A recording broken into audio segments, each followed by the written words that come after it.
Est-ce que tu connais Sadio Mané? Aujourd'hui, je ne veux pas te parler de lui comme un footballeur, mais comme un bâtisseur. Pendant que les stars du football dépensent des millions dans des voitures de luxe, des jets privés et des montres de hors prix, lui se balade avec un téléphone totalement brisé. Pourtant, il est multimilliardaire. Pourquoi Sadio Mané refuse-t-il le luxe? Ce que tu vas découvrir dans cette vidéo va totalement changer ta façon de percevoir l'argent. Permettez-moi enfin d'avoir un mot particulier pour un homme. Un joueur dont le parcours, l'attitude et le leadership forcent le respect. Sadio Mané est aujourd'hui bien plus qu'un joueur. Dans le monde du football professionnel, la règle elle est simple. Plus tu gagnes l'argent, plus tu dois le montrer. Mais au milieu de ce show business, Sadio Mané, lui, il refuse carrément de faire du bling bling. Il refuse d'être comme les autres. Il préfère être discret. Pourquoi un homme riche comme lui s'agit-il de vivre ainsi? Ce que tu vas découvrir derrière le style de vie de Sadio Mané va carrément changer ta façon de gérer l'argent. Great football player. I just want to be recognized as great human. There are plenty.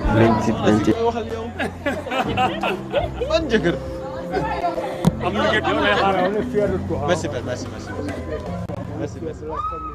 Et tout commence en 2019, là où il a été aperçu avec un écran de téléphone complètement fissuré. Pourtant, il gagne des millions d'euros par an. Les gens se sont dit, comment ça fait-il un joueur de ce niveau se balader avec un téléphone totalement fissuré, alors qu'il gagne des millions d'euros par an? Et quand il avait été reçu à la télé, interrogé par les journalistes, il a dit ceci. Pourquoi voudrais-je 10 Ferrari, 20 montres de luxe? Qu'est-ce que cela ferait pour moi et pour le monde? J'ai eu faim. J'ai travaillé dans les champs. J'ai traversé des temps difficiles. Je préfère être ainsi. À travers sa réponse, on comprend exactement que lui, il ne veut pas que l'argent puisse modifier son identité. Il préfère garder ses valeurs. Alors qu'un joueur de ce calibre peut s'acheter 150 iPhone 9 par jour sans se rendre compte. Et pour comprendre sa mentalité, il faut donc analyser la culture du football de haut niveau. D'après les études menées, près de 60% des joueurs se retrouvent ruinés juste en seulement 5 ans après leur carrière. Pourquoi cela arrive-t-il? Parce que dans le football professionnel, on leur pousse à la consommation immédiate. On leur apprend à être performants sur le terrain, mais on ne leur apprend pas à gérer leur après-carrière. Et cela peut donc causer la chute de certains joueurs qui n'avaient pas pris leurs finances en main.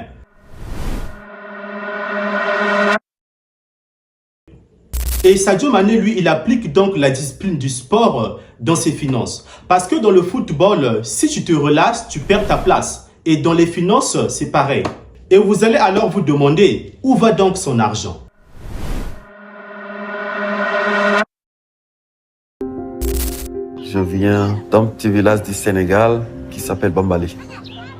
Quand tu commences à jouer au foot, les parents n'y croient pas. Il avait quelque chose que les autres n'avaient pas. Une aisance dans le jeu, une vitesse, vitesse, contrôle, enchaînement, une vivacité, une puissance, une audace. J'avais vu en lui des qualités de joueur de haut niveau. Eh bien, Sadio Mané, après avoir gagné des millions d'euros, il a tourné son regard vers son village natal, à Bambali. Là où il a donc construit des hôpitaux, des écoles, des mosquées. Il a aussi partagé quelques centimes aux citoyens de son village pour pouvoir subvenir à leurs besoins. Et vous allez remarquer que Sadio Mané n'est pas la seule personne à avoir ce genre de mentalité. On retrouve la même mentalité chez la plupart des grands leaders africains.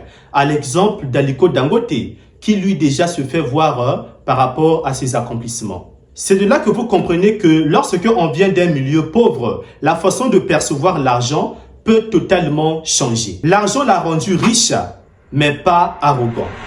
Alors les amis, dites-moi ce que vous en pensez en commentaire. J'ai envie de vous lire. Partagez vos avis et on se dit